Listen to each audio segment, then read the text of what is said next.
Residents Association. My portfolio is environment. We're a bunch of really active, hard-working volunteers, making sure that our environment is, I'm making sure that our Muizenberg Lakeside is growing, making sure that it's clean, holding political parties and council accountable. Great team, $100 a year, it's the best money you could spend. We work behind the scenes. A lot of the things you don't know that we do, but we're working very, very hard in making our area very clean and very neat. Now, one of the things that we do as a residents association is event permits come through us. So events like the Two Oceans Marathon, the Armed Forces Night Shoot, sporting events, so any major events, we need to see approval. We get the event permits, and one thing we look at is the impact on our environment and our citizens and our residents. We get the event permit, and then we make sure that everything is accountable. So what we found that was after all these big events, there was a lot of rubbish still being left around and a lot of filth in the environment. And as you guys all now are aware, the environment is the #1 key issue.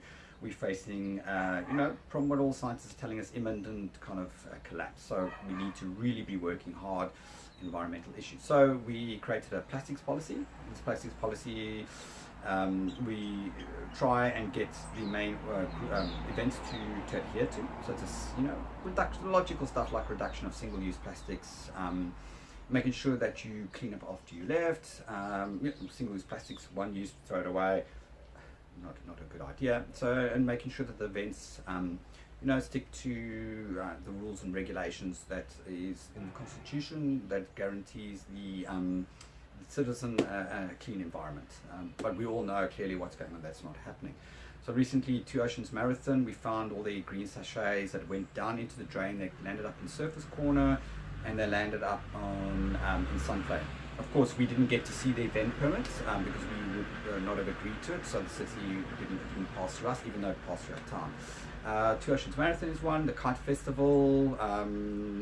We have a plastics policy that doesn't always work with the Kite Festival, but that's something that a relationship we wish to grow and nurture together so that we can collaborate and make sure that the environment and the future generations are actually protected.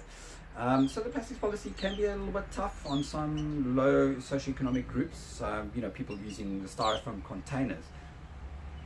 Don't use styrofoam if you can. It's a health hazard. If you heat it up, you are going to get the styrene leaching onto your hot coffees or your hot burgers, and you ingest styrene. Styrene is not a good thing. It can lead to lots of problems, and we see now a spike in cancers, which I know why, but of course we need proof for that. Okay, so the reason why I'm making this video today is about a month ago we had a football event across the Flay. So I live on the one side of the Flay. We have the Flay in the middle, then we have the sports fields on the other side. The sports fields are surrounded by fencing. We had an event, a school event. The guys played in the morning. The very next morning, I take these lovely two dogs for a walk, and then for a 100-meter stretch along the sandbank, and bear in mind this is a nature reserve, 100 meters along the stretch, I found over 350 chip packets that blew over the fence, across the Flay, and then onto the sandbank on my side of the fair, which was obviously saying that the wind was a northerly. All the chip packets that went further down on the other side I didn't collect, but this is from one event of chip packets. We had over 350 of them. Bear in mind these are non-recyclable products. They say that they can recycle them. They get recycled? Eco-bricking is not recycling. Eco-bricks will eventually land back into the environment when the brick or when the house breaks down or the bench breaks, and now suddenly you're sitting with time bombs of gassed plastic, which no one knows what these type of plastics is going to do. You've got a polypropylene, polyethylene mix with a bit of aluminium plastic laminate. Not a good product. Okay, so let's keep unloading these bags. You can see them here, ladies and gentlemen, citizens and people. Chip packets.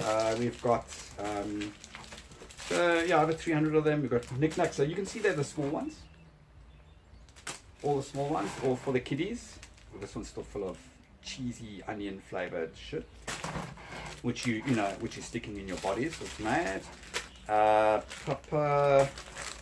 So you can see this was obviously, that these are unknown kind of brands, so probably bulk buying, maybe, a bit of more cheaper product, because I don't recognize these things.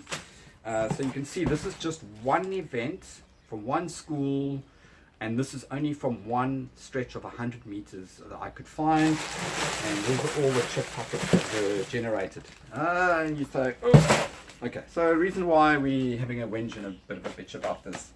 Okay, so we're gonna just have a look at this particular.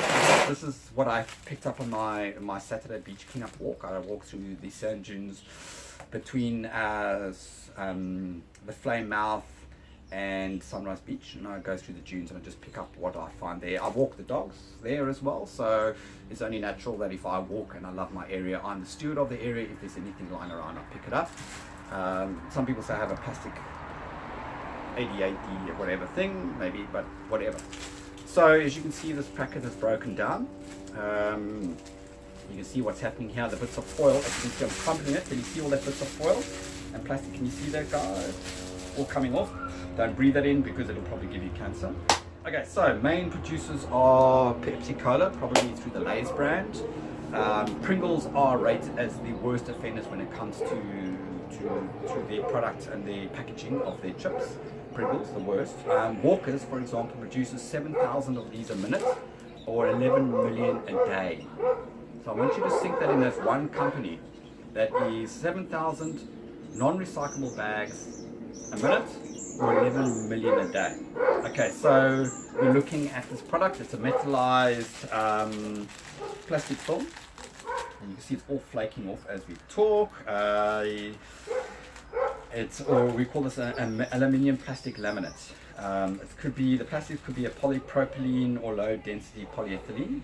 I would, if I was you, Google polypropylene and just to see what it's about. As you can see from this one here, you can see there's all the alloy foil bits coming off, and that's so non-biodegradable.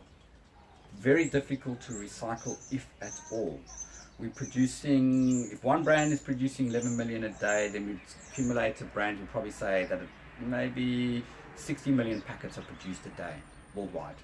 60 million chip packets produced a day, non-recyclable, straight into the environment, containing polypropylene and a low density polyethylene. I mean, I don't need to do the maths. I think if you kind of have a logical mind, you can understand that's coming into the closed loop, which is the earth and our environment, and you're talking about 11 million tons a day. We just want to, so I just want to say, please, if you can, if you've got children, don't buy this.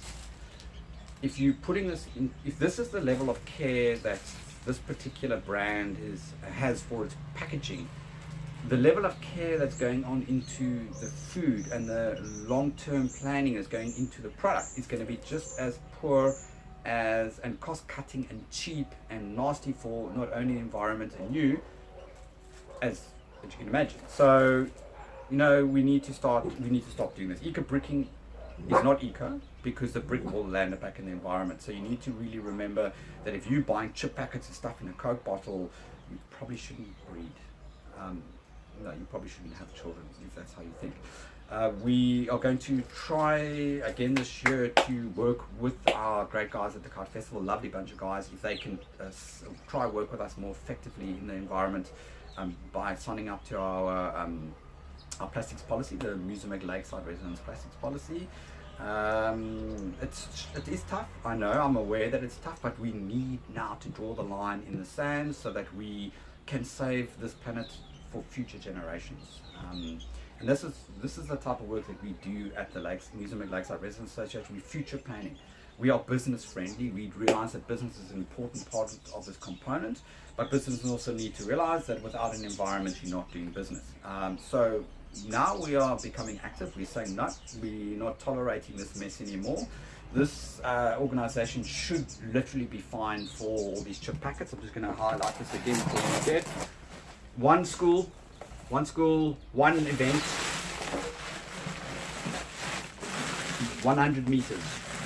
Now we're not taking into consideration all the plastic Coke bottles because they were stuck on the other side of the fence. This blew over a 6-foot fence across a flay and just to a 100-meter stretch thing.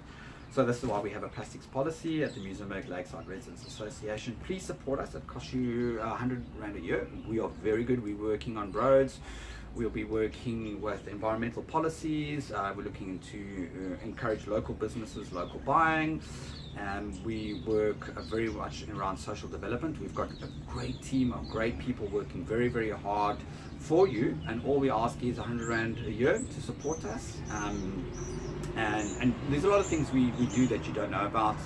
You know, we arrange for cleanups in conjunction with the MID. We arrange with cleanups along the Muizenberg beachfront over the holiday period. We clean tons and tons of plastic so that the holiday makers that came back to the beach the next day was a clean beach. Unfortunately, all this does go into landfill. So we really, in the long term, need to actually look at not buying plastic at all for the sake of humanity, for the sake of sustainability. Not to buy plastic at all. Avoid chips. You've got to understand, if your duty of care is so low in the packaging, then the product itself that you're consuming possibly will be the same. One thing about the environment you really need to understand is if you have a certain pollutant that's found in your environment, by nature, by the way things are designed, that pollutant will be in you. So I'm not separate to the environment. The environment includes me and the world around us. You know, most of the time we think the environment or nature is that, but it's not. Nature is everything. If there's a wobble on the planks, it's going to affect me. If there's a storm, it affects me. So you can see I'm intrinsic to nature. Therefore, if there's a major pollutant in the water, since I contain 85% water, there's the chance if plastic's in the water, the plastic will be in me. That's just the nature of being and of this particular process. So yes, please guys, please support us. Please, wherever you walk, if you're walking the dogs, remember we as humans are stewards of this planet, not only for the environment but also for animals. We're the stewards. We are here to look after it. So we're just appealing to you guys, if you're going for a walk to Muizenberg Beach or you're walking the Lakeside Park, take a bag with you. Pick up a few bits of plastic as you go. Be an active citizen, be a steward and be proactive. And more than likely, what most important we're asking you is to reduce your plastic footprint for the next generation. All plastics produced since the 1950s, which is approximately 7 billion tons, exists still today on this planet, and that is ever growing. We're not seeing a reduction in plastic. We're actually seeing an increase in plastic production because the electric cars are crushing the oil market. And it's really, you'll see now a crash in tar sands oil because it's now become unsustainable for the costs. And so we're just asking you guys, let's plan for the future. Let's plan for a great future, a very proactive, thriving future for all of us. And let's all be active citizens. And if you do feel like joining the Muizenberg Lakeside Residents Association, we always have space for progressive, open-minded people who are active and are looking to make a change in their world. So yeah, guys, thanks for listening to this video, and please think where you spend your money is where you are thinking and where you're giving support. Plastic is now has to go, and so we need in your daily life. I'm just asking you to try your best to avoid it. You know, if you're buying bananas, don't use this plastic. Put the sticker on the outside of the banana. Take brown bags with you. Put your fruit in brown bags. Fruit lasts better in brown bags, by the way, than actually in plastic bags. So that brown bag you just roll up once your fruit's finished, and then you use it again and again and again. Thanks guys, thanks for listening, and be the change in the world that you want to be.